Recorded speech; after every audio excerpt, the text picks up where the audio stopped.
My dissertation title is Towards Smart and Secure IoT with Pervasive Sensing.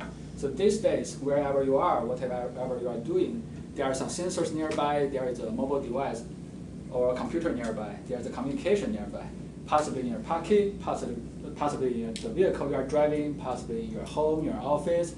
So my research is about taking out those to help you do something and even influence the future of smart and secure IoT. So this is kind of my research. My research areas span cybersecurity and privacy, mobile sensing and computing, IoT and smart healthcare, and connected vehicles. I generated a word cloud using of my paper's titles. Some keywords include authentication, sensing, Wi-Fi, mobile, tracking. This can reflect some of my research. Also, my research has led to one book chapter, over 35 papers in top-tier venues, including Mobicon, MobiHawk, MobiSys, CCS, Infocom, Ubicom, and etc. I also have 8 poster demos and 4 US patents.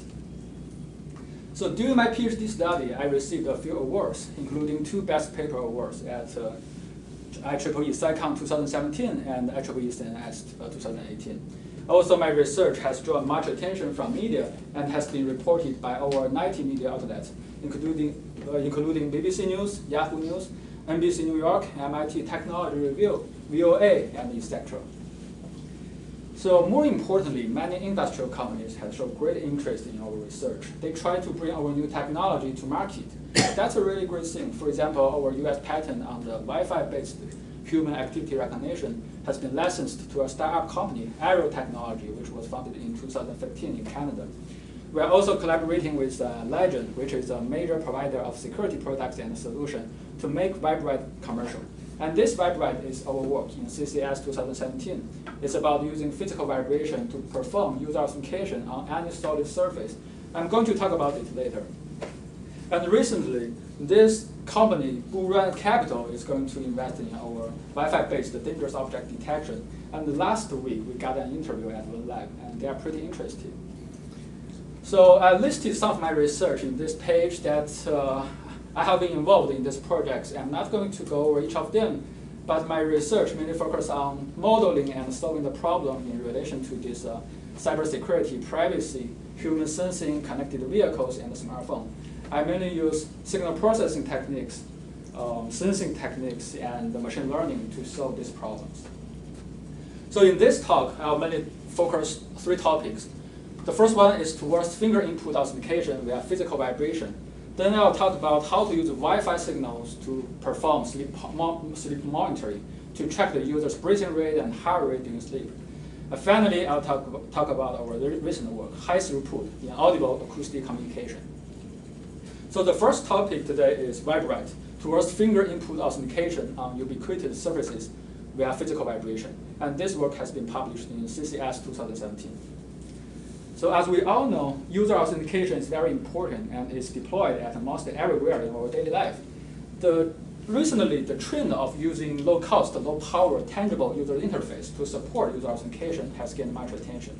For example, these token devices, such as smart glass, smart pen, can be used for associating the identity of their touch interactions.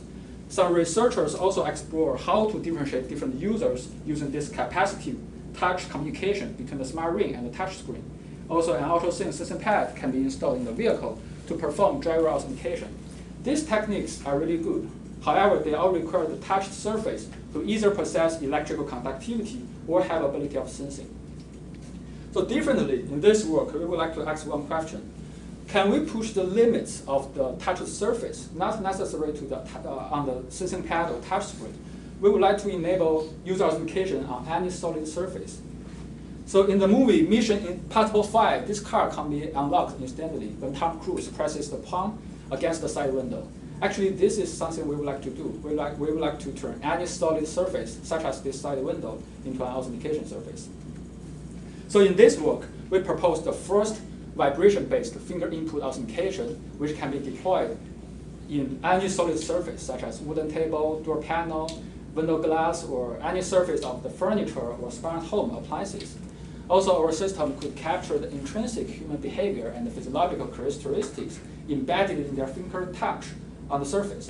This is done by placing a pair of a vibration motor and a receiver on the surface and turn that surface into a sort of touch screen to perform user authentication. And also our system has the flexibility to support 3 types of secrets: PIN number, log pattern, and a simple gesture to meet with different application requirements. So let's first look at how to make any regular surface to have ability of sensing. This is very important because before performing user authentication, we need to let the surface to sense our finger touch. So the basic idea of sensing is to apply the physical vibrations in the surface. And these embedded physical vibration signals can be generated by attached vibration motor. We use a vibration receiver attached on the same surface to sense the vibrations. So the vibration signals can be transmitted from the motor to the receiver continuously. In this way, any changes on the surface, such as our finger touch on the surface, can be captured by measuring the changes of the received vibration signals. So the basic idea of sensing is quite simple, but how to use such sensing technology to authenticate users and reject attackers? Similar to the wireless signal, when the vibration signal travels through a medium, it will experience attenuation along the propagation path. And when the signal hits the boundary of the surface, such as this finger touch on the surface, parts of the signal will be reflected back to the surface, and the parts of the signal will propagate into the finger, becoming a new wave with a different frequencies. And finally, all these waves coming from different paths will get to the receiver. And such diverse multipath interference can be captured by the receiver to differentiate the different touching locations.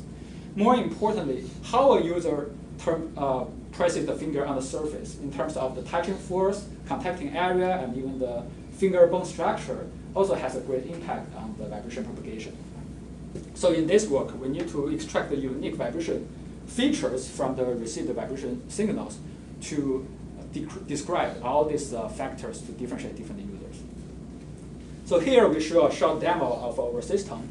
The vibration motor and the receiver are attached on the back of this wooden board. And those colored circles are just stickers to guide the user where to press. And these 2 smartphones are used to transmit, receive, and process the vibration signals respectively. So we can see for the legitimate user, if this user entered the passcode 1456, our system can accurately recognize this passcode in real time. And but for the attacker, even this attacker entered exactly the same passcode 1456, our system couldn't recognize this because our system processed the attacker's features, vibration features, with the legitimate user's profile, so they couldn't match with each other. And in order to use our system, the attached vibration motor needs to continuously generate high-frequency vibrations. Then our system takes as input the time series of vibration signals from the receiver. Then we have data calibration to pre-process the data. We also apply the sliding window on the received vibration signals to extract 2 types of features in the frequency domain. One is a spectral point-based feature, the other one is MFCC-based features. We also have a feature selection based on the feature score to select the better features. And this selected feature will be used in 2 phases, profiling and authentication.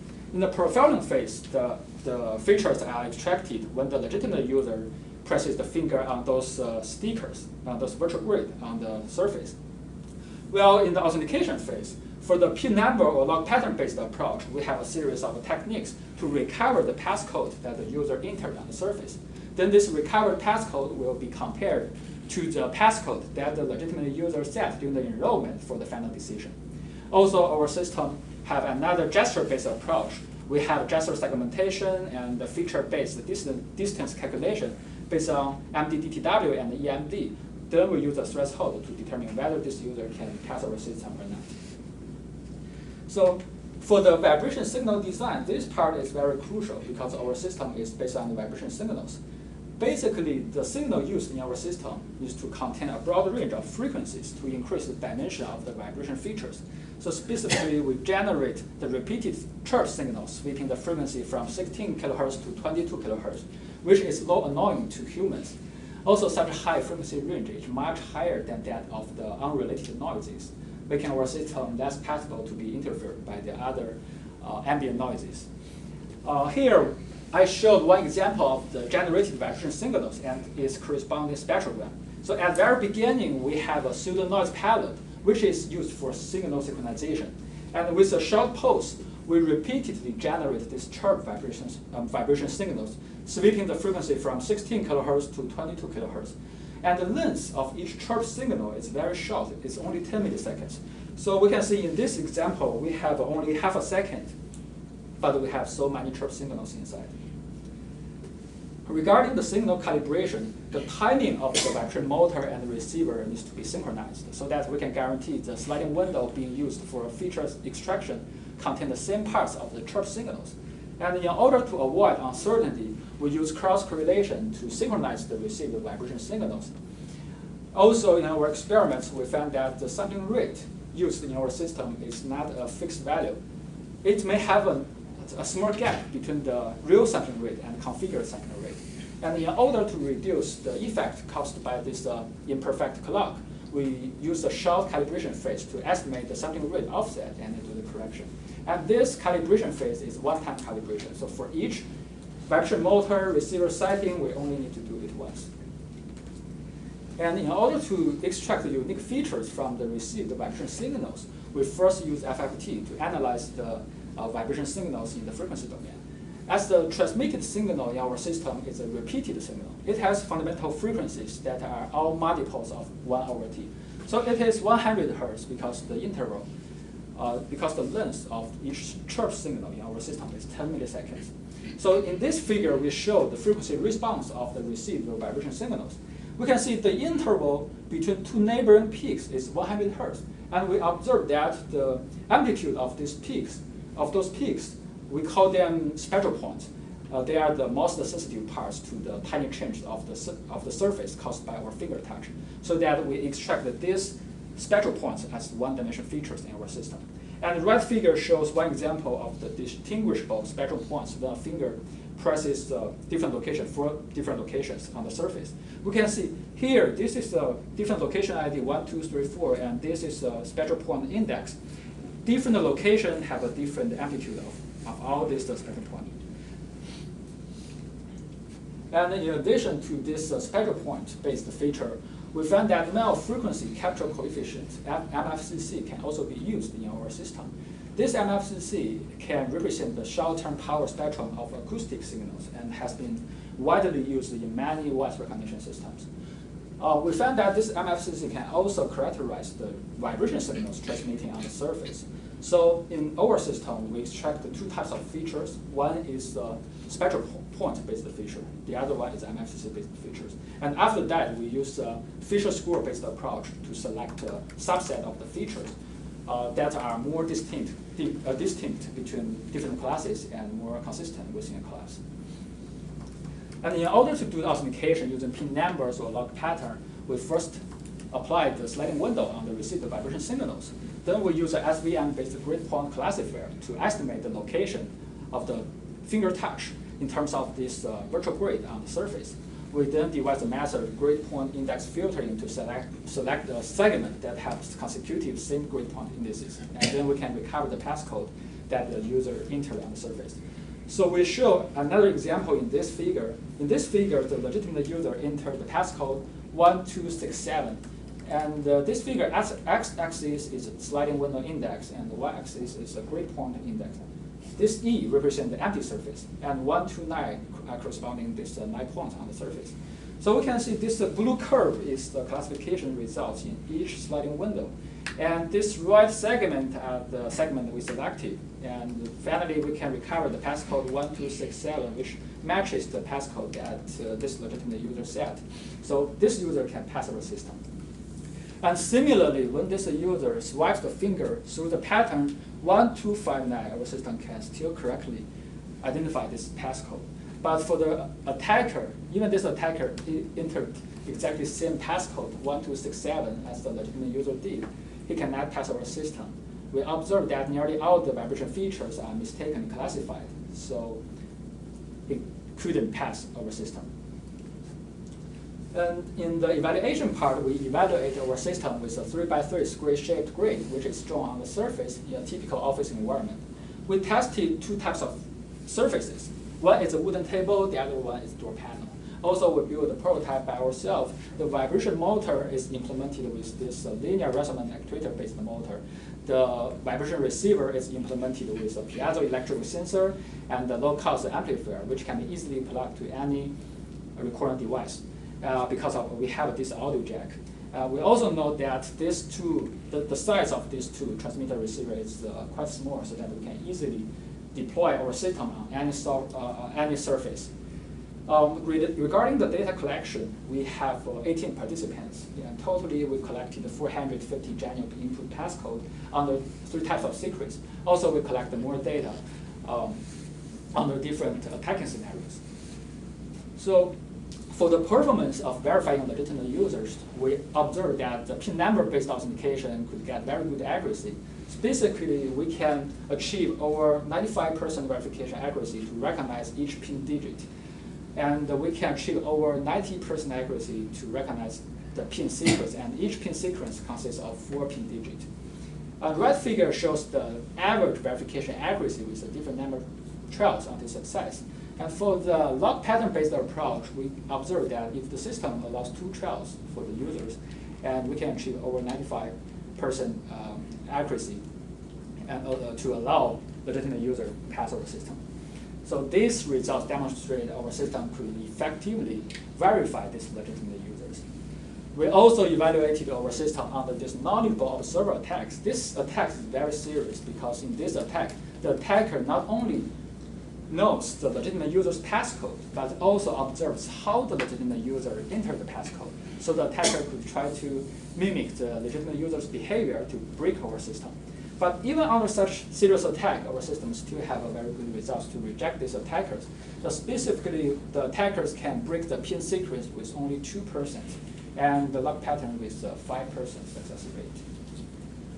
So to conclude this work, in this work we proposed the first vibration-based finger input authentication system which can be deployed on any solid surface. We also demonstrate this physical vibrations transmitting on the surface can be used to capture the unique human behavior and physiological characteristics to differentiate different users. Also, we build a prototype. We have extensive experiments that all demonstrate the effectiveness and robustness of our system. So, and this work is about how to use pervasive sensing to enhance the security of user authentication. So next, I'll talk about how to use pervasive sensing to help with people's health. Specifically, we want to use Wi-Fi signals to enable sleep monitoring and to track the user's vital signs. So, and this work has been published in MobiHub 2015. So these days, sleep problem is very serious, and if the sleep problem is a regular occurrence, that problem may cause more than just sleepiness. It may have a negative impact on your energy, emotional balance, and even the health. So under such condition, we need to understand our sleep status very well, because this is a parameter of our health. So it becomes very necessary to track our sleep status, including the breathing rate, heart rate, and even the regular sleep events, such as your frequent return hours during sleep. So, and the vital signs, including the breathing rate and heart rate, very important, and tracking them could enable many healthcare-related applications. For example, this is apnea and asthma diagnosis, and also it can detect the early signs of many diseases, such as diabetes and heart disease. Let's look at some traditional solutions. This one, polysomnography-based system, is a traditional solution. It's very good. It can get very detailed information about the user's sleep status. It can track the user's breathing rate, heart rate, and even the ECG signals. However, this system needs to attach multiple sensors on the user's face, on the user's chest. It's very complicated to use. Also, these equipments are very expensive, so it's usually limited to the clinical usage. We also have wrist-based monitoring products such as the Fitbit, Jawbone, or some smartwatches.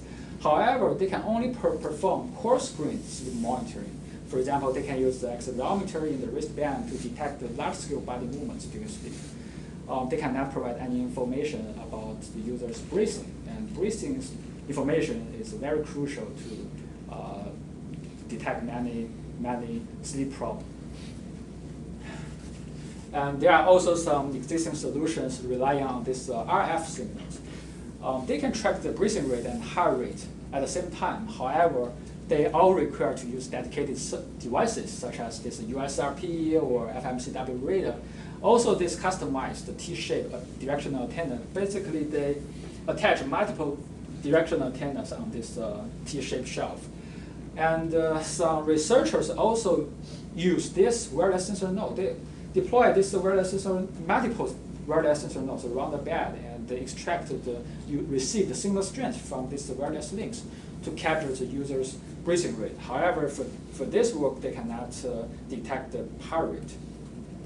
And different from existing solutions, in this work, we would like to have a solution that can provide contactless, low cost, and long-term vital signs monitoring during sleep. And we would like to deploy this system in the home environment so that we can do the long-term monitoring. To do so, in this work, we want to use off-the-shelf Wi-Fi device, just this commonly used Wi-Fi device, like your laptop, smartphone, or router. And we want to reuse these Wi-Fi signals to capture the body motions associated with this heart rate or breathing rate. So the basic idea behind this is based on two observations. The first one is the breathing and heartbeat activities would trigger minute body movements. There's no doubt that breathing would trigger periodical movements of the user's chest or belly.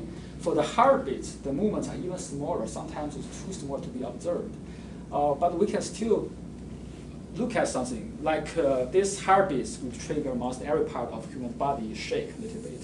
So this is a smartphone on the belly, and this is head motions.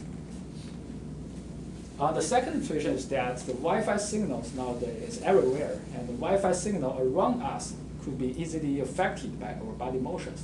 So that this motivates us to extract some channel measurements from this wireless signal, from Wi-Fi signals, to capture the user's body motion to further estimate the user's breathing rate and heart rate and some regular sleep events. To be more specifically, in this work, we use the fine-grained channel state information to detect minute body movements. Because this CSI could provide both amplitude and phase information about the channel. And this information is over multiple OFDM carriers. And because Wi-Fi is an OFDM system, and we can model the whole channel as y equals hx plus n. This y is the received signals, and x is the transmit signal, and n is noises. So this h could be estimated as y divided y over x. And this h is a so-called channel state information. So if there is a person moving in the sensing area, this h will vary a little bit, so that we can use the variation of this h, of this channel state information, to recover the user's body motions. So I showed one example here. This example showed the CSI amplitude on first carriers collected in a Wi-Fi network when a person is asleep inside. And x-axis is the time, and y-axis is the CSI amplitude. We can see there are very obvious up and down patterns, and such periodical patterns are caused by users' breathing. So we show another short demo of our system here. In this demo, the Wi-Fi device and the router are placed at the two sides of the bed, and we can track the user's breathing rate and heart rate simultaneously. And this is the breathing rate, and this is heart rate, and this is me.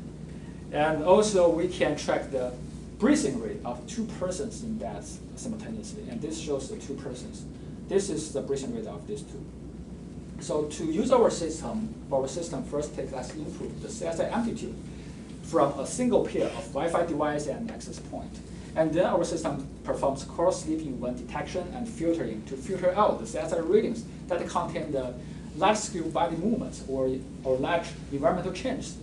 And then our system have a regular event identification. We can determine what kind of events the user have.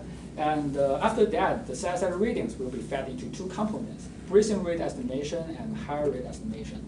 In the breathing rate estimation, we have a data calibration, subcarrier selection. We also devise two methods, breathing cycle identification and the PhD-based k-means clustering, to estimate the breathing rate of one person and the two persons in bed scenarios respectively.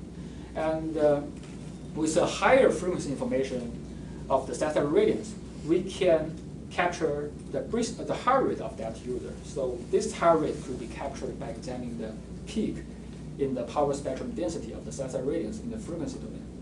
And finally, all this information, such as the breathing rate, heart rate, and statistics of the user's regular sleep events can be fed into this healthcare API.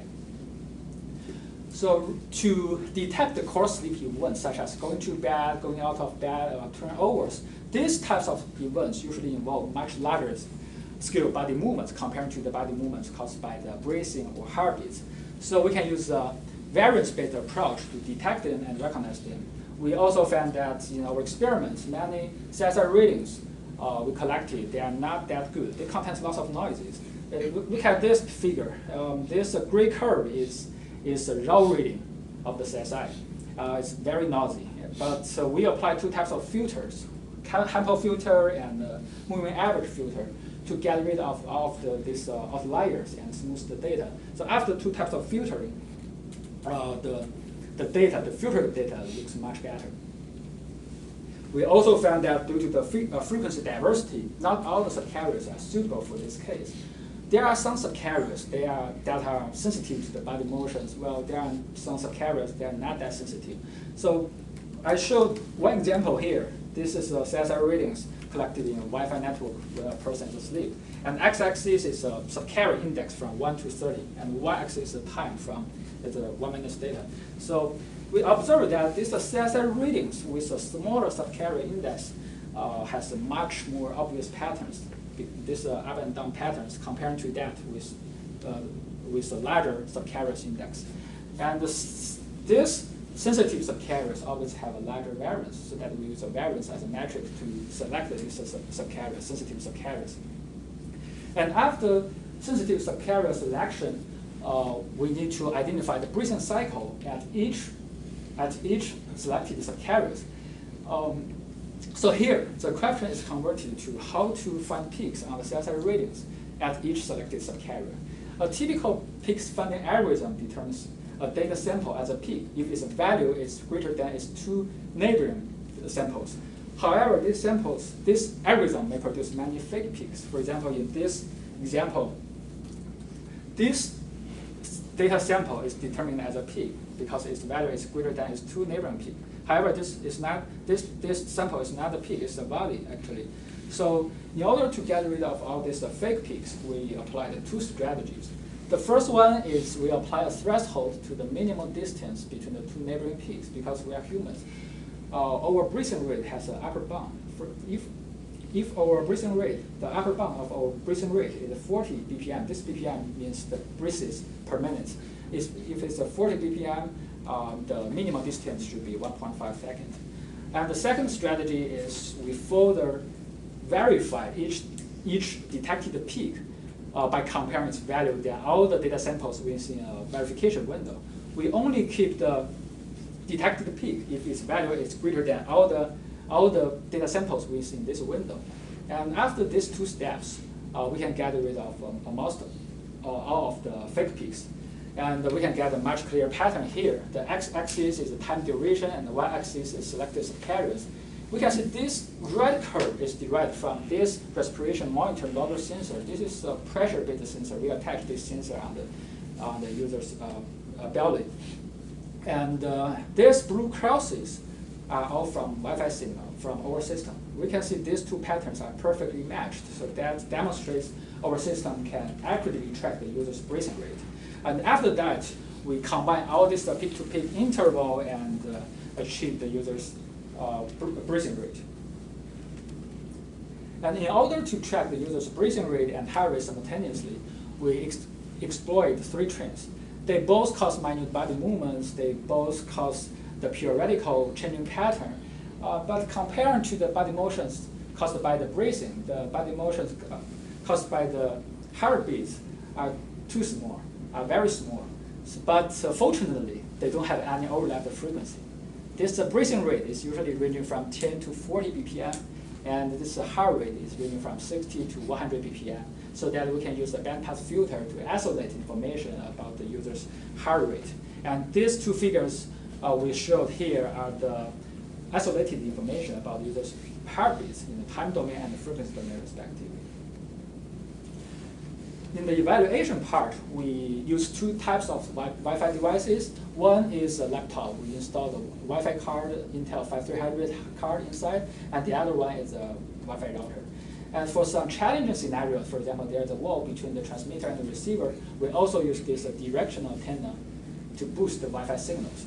We tested our system in both lab environment and the two apartments. We also tested different sleep postures. We also tested different relative position of these two devices around the bed. In the experimental setup, this is for the real apartment setting, we have 2 bedrooms, and for each bedroom we have 3 setups. We have ideal scenario where we place the Wi-Fi device and the router at the 2 sides of the bed. We also have typical scenario where we place the access point inside the room, and we place the Wi-Fi device on the night table. And this is a very common using scenarios.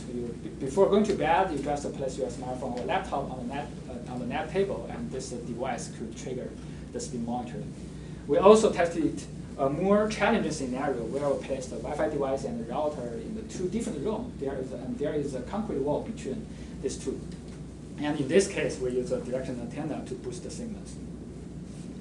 So for the performance of the breathing rate estimation, we have 2 bedrooms, and for each bedroom we have 3 setups. And all these setups can achieve comparable good accuracy. Specifically, we can achieve the mean errors that are less than 0.4 BPM, and over 80% of the estimations are within 0.5 BPM. So this result demonstrates our system could accurately track this user's breathing rate. We also tested our system with tested the heart rate estimation algorithm in our system. We used scenario 1, we placed the Wi-Fi device and the router at the 2 sides of the bed, and we used this fingertip heart rate monitor to record the ground truth. So for these results, we have around 60% of the estimation errors that are within 2 ppm, and around 90% of the estimation errors are within 4 ppm. These results are these results are not that good, but it's very encouraging because we don't require any dedicated devices. We don't need to attach any sensors on the human body. What we need are just this commonly used Wi-Fi device, laptop, smartphone, and Wi-Fi signals in the room, and we can accurately track the user's breathing rate and heart rate. So to conclude this work, in this work we proposed the first Wi-Fi-based sleep monitoring system, and we demonstrate this channel state information in the Wi-Fi signals could be used to capture the minute body movements associated with their breathing rate and heart rate. Also, we performed extensive experiments to demonstrate the effectiveness and the generality of our approach. So the last one I want to introduce is our recent work. It's a high throughput in audible acoustic communication. And in this work, the highest throughput we achieved is over 17 times higher than all the existing solutions for mobile devices. And this is a very, very great improvement. So the short-range wireless communication of mobile devices has become increasingly popular these days, as it can support many applications and services, such as this mobile payments, mobile advertisement, employee time tracking, device pairing, many applications. In particular, the NFC, Bluetooth, and QR code are the most common choices of the short-range wireless communication for mobile devices. However, the deployment of NFC chips in the mobile devices is far from satisfactory. There are over 1 billion mobile devices that are not capable with NFC infrastructure. Also, for the Bluetooth or QR code, the high user intervention, such as complex touchscreen operations or requiring image alignment, leads to incredible inconvenience for people in many application scenarios. So as an alternative solution, the acoustic communication has gained much attention recently because of this scalability. So any device, as long as it is equipped with a microphone, can receive the data. Also, it's very easy to use because of the open propagation property of the sound. You just place the Wi-Fi device, not Wi-Fi device, you just place any device a mobile device, IoT device, and wearable device nearby the speaker, this device could receive the data. And we can see it supports many, many devices. Even this is a virtual assistant. Many industrial companies actually have already started developing these acoustic communication techniques to support their applications. Alipay has already launched Soundwave mobile payments on vending machine in Beijing subway. And this Vega creates the world's first acoustic credit card. I also listed some of the companies that are working in this area. But due to the limited throughput that the current acoustic communication supported, most of the applications rely on this acoustic communication are limited to mobile payments. So for an acoustic communication system, the system objectives should include the high throughput and the inaudibility. For the high throughput, it could enable many more applications.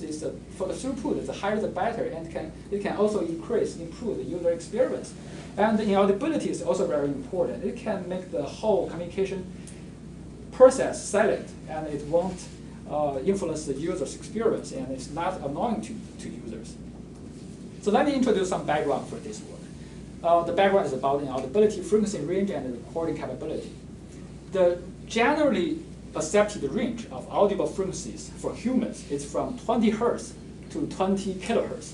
And regarding the recording capability in mobile devices, most of the mobile devices could only support up to 48 kHz for the sampling rates.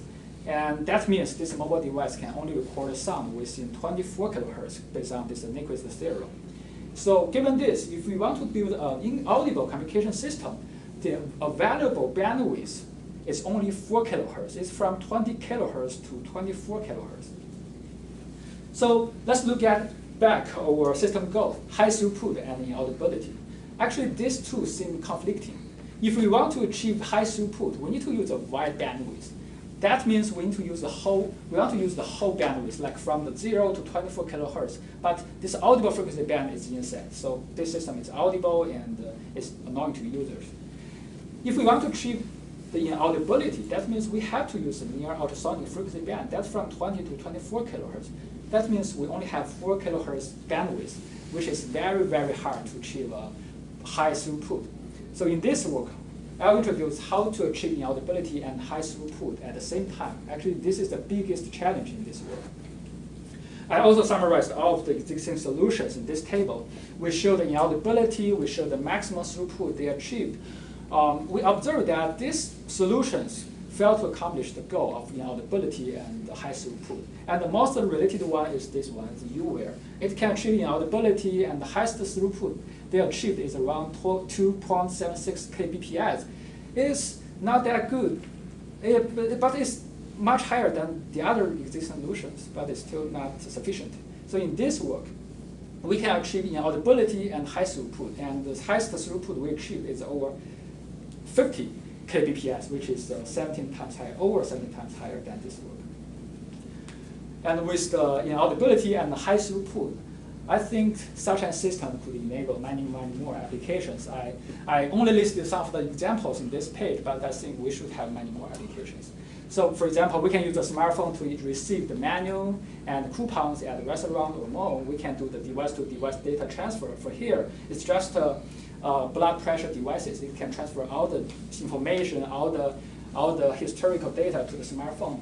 We also can check the description about artworks in museum. So imagine you are in a museum. So in front of each piece of artworks, we can install a tiny speaker. So all people can just take out the phone and receive the data about that artwork. And this data, this information, is a description about that artwork. And also we can check the flight status at the airport. So in the airport, you don't need to stand in front of the screen to check your flight status, check your gateway. You just use the smartphone to receive the data and walk away, and you can check all this flight information on your phone. And one thing I want to say is that all these systems do not require internet. So even you are in abroad, no Wi-Fi, no internet connection, this system still works. And another thing I want to emphasize is that let's look at the NFC throughput. The throughput of the NFC is around 100 kbps to 400 bps. And the throughput we achieved is around 50 kbps. They are not that different. So I think our solution could potentially replace the NFC for many applications. So let's look at the microphone system and its nonlinearity. This is very important. Actually, our system is based on this microphone's nonlinearity. For the microphone system, it consists of 4 components: transducer, amplifier, low-pass filter, and ADC. And this transducer is used to convert the sound pressure into electrical signals. And then we can amplify this electric signal within this amplifier. And this low-pass filter usually sets its cutoff frequency at 24 kilohertz because, as I mentioned earlier, the maximum sampling rate of the recording is around 48 kilohertz. And after that, this ADC is used to convert the analog signal to the digital signals. And one very interesting phenomenon here on the amplifier is that when receiving the ultrasound signals, that amplifier will have nonlinearity. That means we also model this nonlinearity as S out equals A1 S in plus sigma 30F A1 S in to the S power. And this S in is the signal before the amplifier. And this S out is the signal after the amplifier. And this AI is an energy gain for the S order term. And also the third and higher order terms are extremely small, so that we can ignore this third and higher order. We only keep the first 2. So S out equals to A1 S in plus 30F A2 S in squared. And this 30F is an indicator function. So when the signal, the frequency of the signal is within 18 kilohertz, it is 0. That means when the microphone receives the audible signal, records the signal within 18 kilohertz, the microphone is a linear system. If this F is larger than 18 kilohertz, that means this is a nonlinear system because we have this 30F is 1. We have this second order term. And this term will generate additional frequency components. This is what we are going to use for the communication. So let me show another example to help you understand this. This figure, x-axis is the frequency and the y-axis is the response. So we have a transmitted ultrasound signal. Here, our signal is ultrasound, high frequency components. We have a high frequency component here, but after amplifier, because this amplifier is a nonlinearity, so we have this second order term. That means we have some new frequency component coming out. So this red bar is a new frequency component we have, and we mainly use this red bar, frequency component for the communication. And after low-pass filter, all these high frequency components will be filtered out. So in order to achieve high throughput and inaudibility, right, basically we use 3 main techniques. The first one is OFDM. We want to use multiple subcarrier to transmit data bits to improve the throughput. We also use AM modulation with the nonlinearity mode of the microphone to modulate this OFDM signal on an ultrasound signal carrier to make this whole process inaudible. And we found that by simply using the first 2 techniques, that will generate many unrelated residual signals that will influence our system performance. We also propose an algorithm to improve the system performance.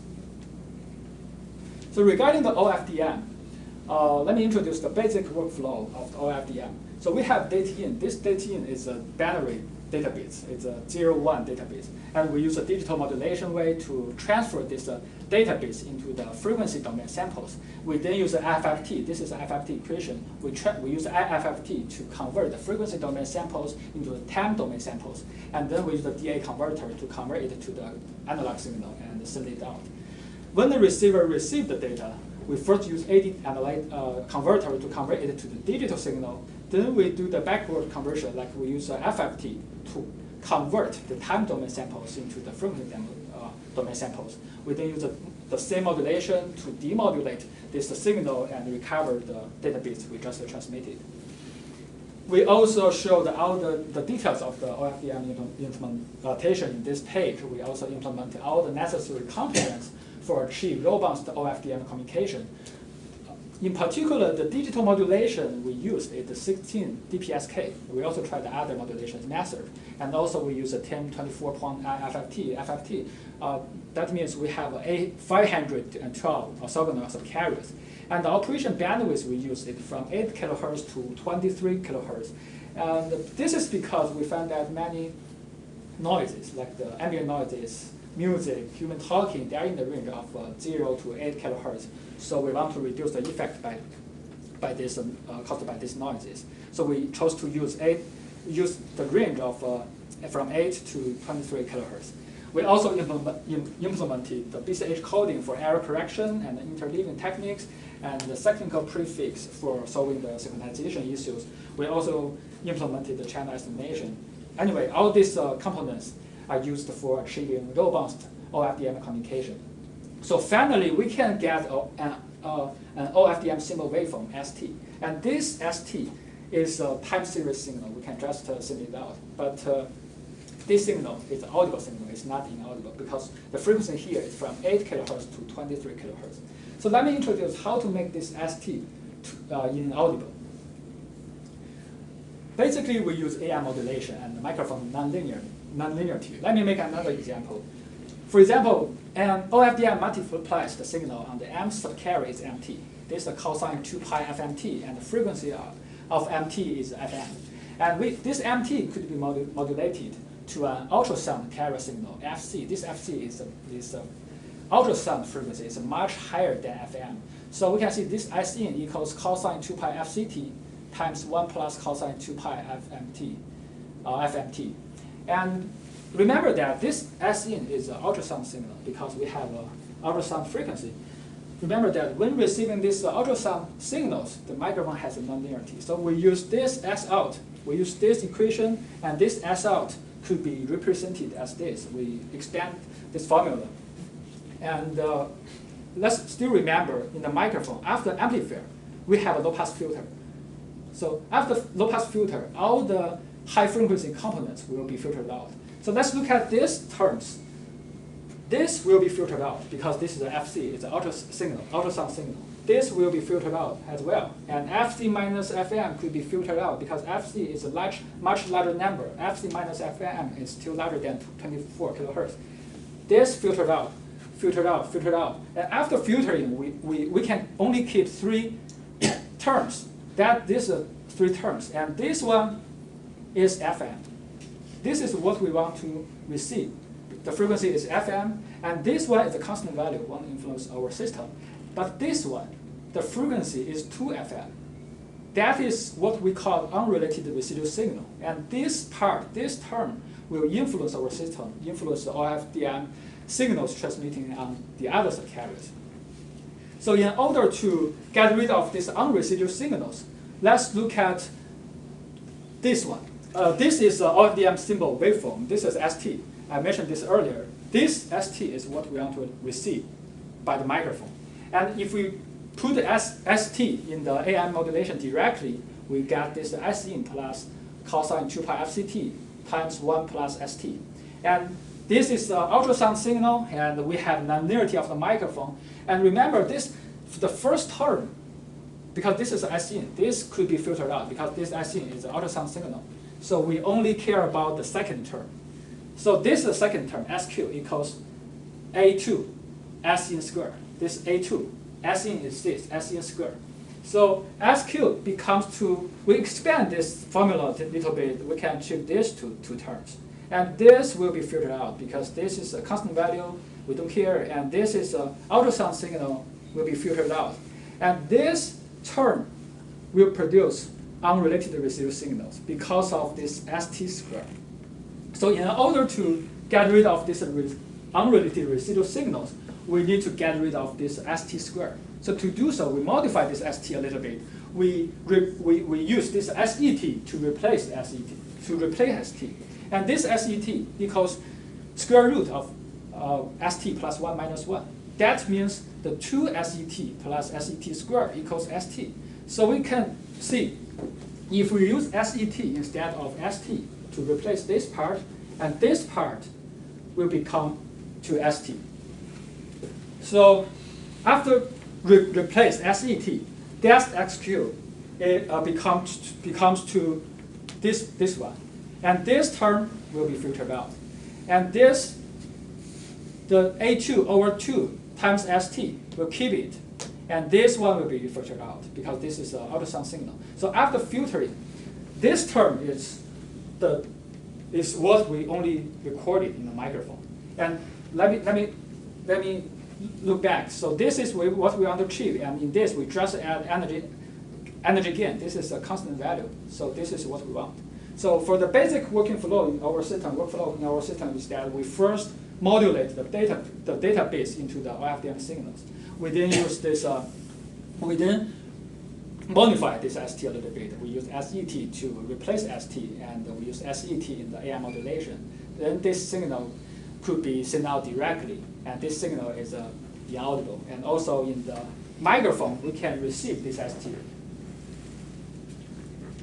In order to validate our system works or not, we did some simulation, software simulation.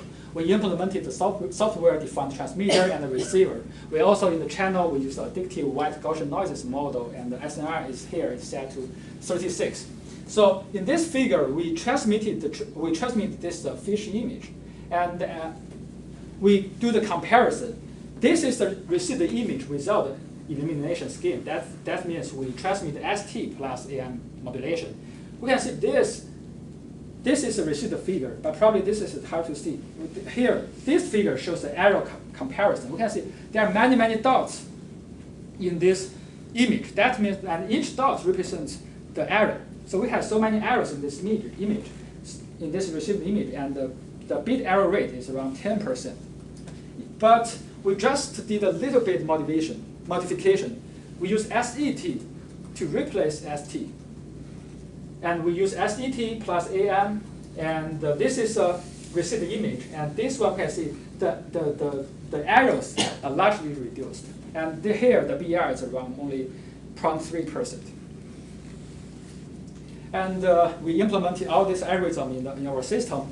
We did many real-world experiments. Basically, we implemented 3 types of the setting: signal generator-based, smartphone-based, and tablet-based. And this is signal generator, and also we have a power amplifier, which is used with this amplifier, with this ultrasound speaker. We also use a smartphone as a receiver to receive the data. And for the receiver, actually, we tried the different phone models, and also we tried the tablet. We also have we also use a different phone, different tablet as a signal source for this smartphone-based setting and the tablet-based setting.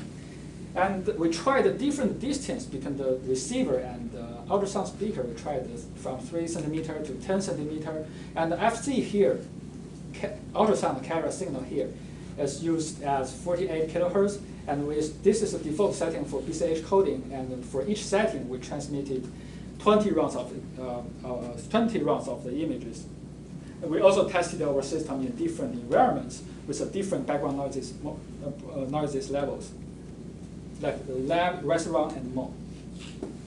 So here, these 3 figures shows the performance with a different transmitter setting and the distance between transmitter and the receiver.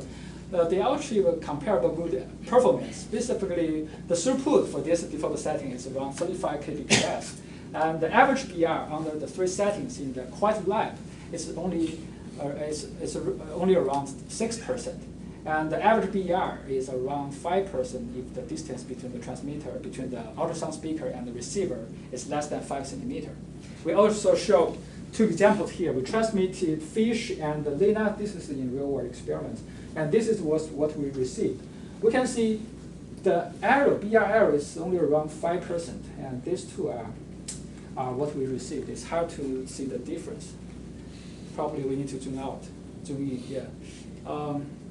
Also, these 3 figures show the performance with a different OFDM related setting. We tried a different bandwidth, different BCH setting, and a different digital modulation setting. We can see for these 3, they can achieve almost error-free. But the throughput is still very good. It's over 10 kbps, 15 kbps, but the error is totally free. And for this one, we can achieve around 50 kbps with an acceptable BR. It's around 5%. So this is the OFDM setting. They will influence the throughput and the BR in our system. We are still trying to improve it. Also, as an application developer, you can also customize the OFDM setting to to either achieve high throughput or to achieve error-free, because different applications have different requirements. And to conclude this work, this is the first work of acoustic communication that can achieve both amplitude, that can achieve both high throughput and audibility. And also we use OFDM techniques, and we use AI modulation. Also we elaborately modify these OFDM signals and get rid of the unrelated residual signals to improve the system performance. Our experiments demonstrate the robustness of this system, and the highest throughput we achieve is around 50 kbps. But right now we are still working on it. We are trying to reduce the BR for this system, but I think the direction is very good. So in summary, in this talk, I mainly present how to use pervasive sensing to achieve smart and secure IoT. I introduced the physical vibration, that we use vibration signals to enable user authentication on the surface. We also talk about the Wi-Fi signal. We use the Wi-Fi signal to do the sleep monitoring to check your breathing rate and heart rate. We also use this acoustic signal. We provided a new channel for the communication. I believe this communication channel could facilitate many more applications and services. We applied a series of techniques to solve the problem in the area of security, privacy, healthcare, and this new communication channel. So in the end, I'll just list off my publications during my PhD. So finally, I would like to thank my advisor, Professor Ying Chen, for her continuous help and support during my PhD over the past 6 years. She helped me a lot at almost every step in my research. And in addition to the technical guidance, I also received numerous guidance suggestions from her for helping me improve myself at almost every aspect. I couldn't have imagined having a better advisor like her during my PhD study. I also would like to thank my other committee members, Professor Ray, Professor Yao, Professor Wei. They helped me a lot during this dissertation, gave me lots of guidance. Without their help, I couldn't have finished this dissertation. During my past 6 years, I spent 4 years at Stevens and 2 years at WinLab. And Professor Yao was the department chair at Stevens, and Professor Ray is the WinLab director. Thank you all for being here. I would also like to thank many of my friends in this room who made my past 6 years exciting and fun. Thank you all. That's it. I'm glad to take any questions.